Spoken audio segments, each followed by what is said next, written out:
नमस्ते फ्रेंड्स। दिन के 24 घंटे तो हम सभी के पास होते हैं, पर उन अपने 24 घंटों को हम कितनी अच्छी तरीके से यूज़ करते हैं, वो सारी चीज़ें हमारे ऊपर डिपेंड करती हैं।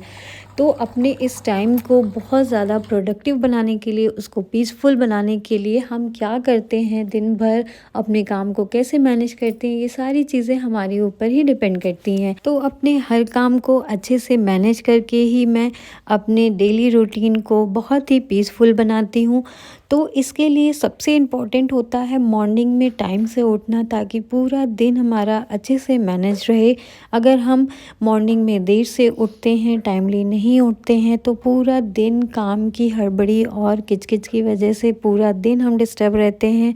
पूरे दिन हमारे दिमाग में बस अपने काम को फिनिश करना, अपने काम को मैनेज करने की जो प्रेशर रहती है, उसको हम पूरा दिन फील करते हैं। तो अभी मेरा मॉर्निंग का सारा काम ख़त्म हो चुका है, बस मैं लास्ट में पोछा लगा रही हूँ। उसके बाद मैं सीधे जाकर नहाऊंगी, फिर अनाया को उठाऊंगी। और आप सभी को मेरी और मेरे पूरे परिवार की तरफ से सकट चौथ की बहुत सारी शुभकामनाएं। जी हाँ, आज है सकट चौथ का दिन। तो मैं तो ये व्रत नहीं करती हूँ, लेकिन मेरी सासू माँ करती हैं। तो इन फ्यूचर अगर मुझे रहना होगा तो मैं भी ज़रूर रहूँगी, लेकिन अभी फ़िलहाल मैं नहीं रहती हूँ और मेरी माँ रहती हैं। तो थोड़ा सा कोई भी फेस्टिवल हो, छोटा बड़ा कोई भी व्रत पूजा हो, तो काम तो बढ़ ही जाते हैं। तो आज भी बहुत सारी कुछ तैयारियां करनी होती हैं इस व्रत के लिए स्पेशली। तो वो सारी चीज़ें होंगी, आप लोग को आगे व्लॉग्स में देखने को मिलेगा। फ्रेंड्स, बहुत से ऐसे मेरे प्यारे प्यारे से सब्सक्राइबर्स हैं और मेरे व्यूवर्स हैं जो ये मेरे को कई बार मैसेज करते हैं, पूछते हैं कि मैम नहीं हो पाता है, मैं मैनेज करने की बहुत कोशिश करती हूँ, स्पेशली जो लेडीज़ हैं, तो नहीं हो पाता है हमसे। 2-4 दिन करते हैं, फिर वही रेगुलर, फिर आलस आता है।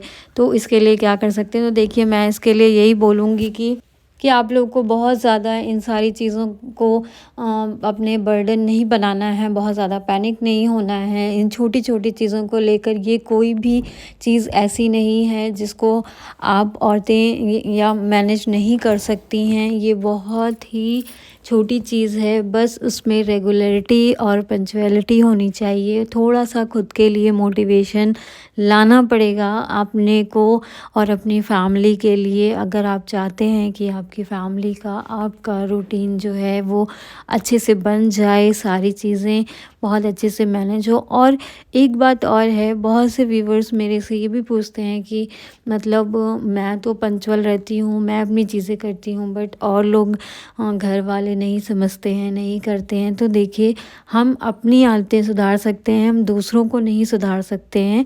लेकिन हाँ, अगर आप पंक्चुअल हो, आप अपने काम को टाइमली कर रहे हो, तो दूसरा भी जब उसे देखेगा तो वो भी, उसके अंदर भी एटलीस्ट 10% तो चेंजेस आएंगे ही। तो सबसे पहले है कि आप दूसरों को देखकर परेशान होने से अच्छा है कि आप पहले खुद को इम्प्रूव करें, खुद के लिए आप पहले इम्प्रूवमेंट लाएं, और धीरे धीरे आप देखिए उसका रिज़ल्ट जो है आपकी पूरी फैमिली पे पड़ेगा। तो मैंने अनाया को उठा दिया था नहाने के बाद, उसको भी मैंने ब्रश वगैरह कराया, मैंने अपनी पूजा भी कर ली है। और अभी मैं आज ना, मैंने सुबह सुबह अपने मतलब मशीन लगा दी थी, तो जो मेरे कपड़े के काम हैं वो भी हो गए हैं। मैंने पहले भी अपने व्लॉग्स में आप लोगों को बताया कि ठंड में मैं कोशिश करती हूँ कि मैं जल्दी कपड़े धुल दिया करूँ मॉर्निंग टाइम पे, ताकि जो थोड़ी बहुत धूप आती है तो उससे कपड़ों में थोड़ी धूप लग जाए। वरना आजकल तो मौसम ऐसा हो रहा है कि धूप नहीं निकलती है, बट लकीली आज के दिन तो इतनी अच्छी धूप हुई थी यहाँ लखनऊ में कि मतलब मज़ा आ गया था। तो मैंने बस देखा कि मौसम जो है बहुत अच्छा है, तो मैं सुबह सुबह मेरे पास कपड़े ज़्यादा थे, तो मैंने मशीन लगा दी थी और मेरे कपड़े वगैरह सब धुल गए हैं। तो बड़ा अच्छा लगता है अगर आपका काम जो है ना आपकी सोच से पहले हो जाए और सारे काम बहुत स्मूथली आपके ख़त्म होते हैं, तो एक सेटिस्फेक्शन खुद को मिलता है। और ये रहता है कि मुझे, मेरे लिए टाइम मिल गया है, मैं आप लोग के साथ वीडियो शेयर करती हूँ, उसे एडिटिंग करने का, ये सारी चीज़ों के लिए मुझे समय मिलता है। तो मैं इसी तरीके से अपने समय को चुराती हूँ।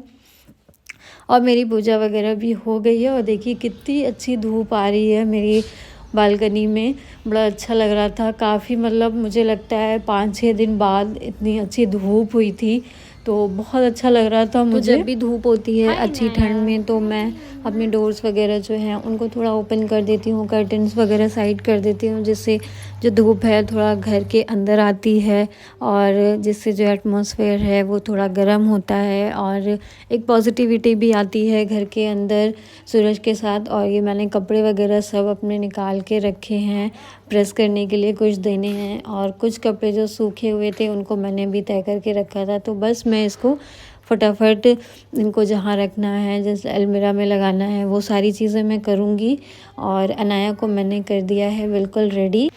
तो अभी ना वो मेरे से बहुत सारी बातें करती है, कुछ कुछ बोलती रहती है, तो मुझे उसका जवाब देना होता है। अगर मैं कभी जवाब नहीं देती हूँ ना तो वो बोलती है मम्मा आप बोल नहीं रहे हो, मतलब ऐसे अभी लगता है कि वो थोड़ी थोड़ी बड़ी हो रही है। तो मुझे भी मज़ा आता है उसके साथ बातें करने में, मैं एंजॉय करती हूँ। और कभी कभी वो मुझे बहुत परेशान भी करती है और बट मेरा उसके साथ जो भी टाइम होता है वो मैं बहुत अच्छे से एंजॉय करती हूँ उसको। तो अभी मेरे सारे काम हो गए हैं ख़त्म और अभी मैं जाऊँगी नीचे।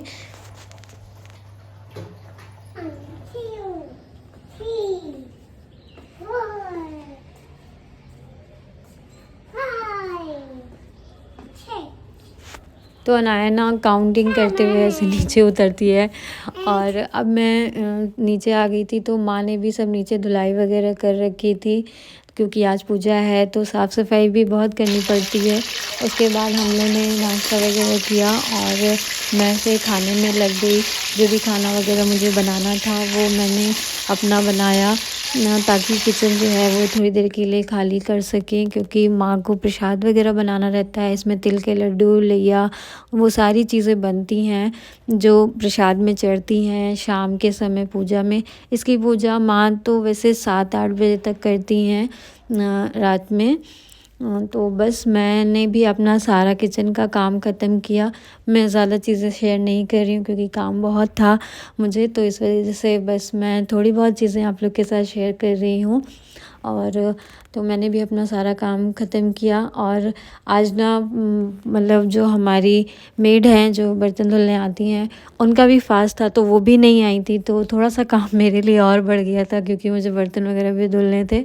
तो बस ये सारी चीज़ें करने के बाद मैं थोड़ी देर के लिए अनाया को लेकर ऊपर चली गई थी वापस दोपहर में उसको सुलाने के लिए, ताकि माँ को थोड़ा सा टाइम मिल जाए और वो अपना जो प्रसाद है वो आराम से बना लें। क्योंकि अनाया ना उनको काम नहीं करने देती है, फिर वो उनको साथ खेलना चाहती है तो बहुत परेशान करती है। और वो ना बार बार ज़िद करती है, क्योंकि पिछले साल मुझे याद है माँ प्रसाद बना रही थी और मैं नीचे ही उसको खिला रही थी, तो वो बार बार किचन में जा रही थी और वो मांग रही थी खाने के लिए।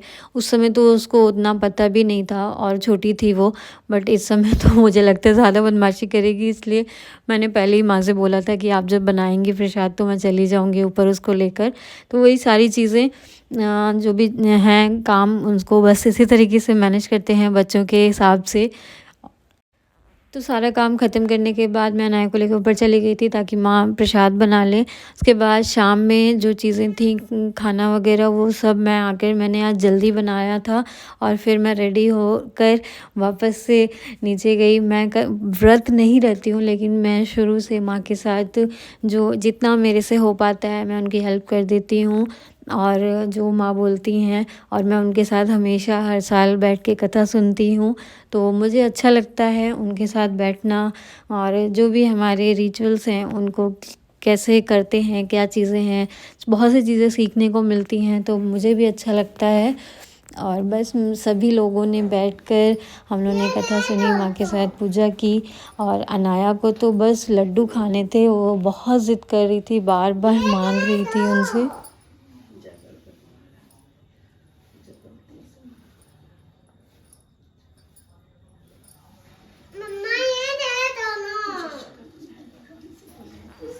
तो पूजा समाप्त होने पे माँ ने सबको प्रसाद दिया, हम लोग ने भी माँ पापा का आशीर्वाद लिया और अपने लड्डू गोपाल को और गणेश जी को मैंने अपने मंदिर में भी भोग लगाया जो माँ ने प्रसाद बनाया था उन सब से।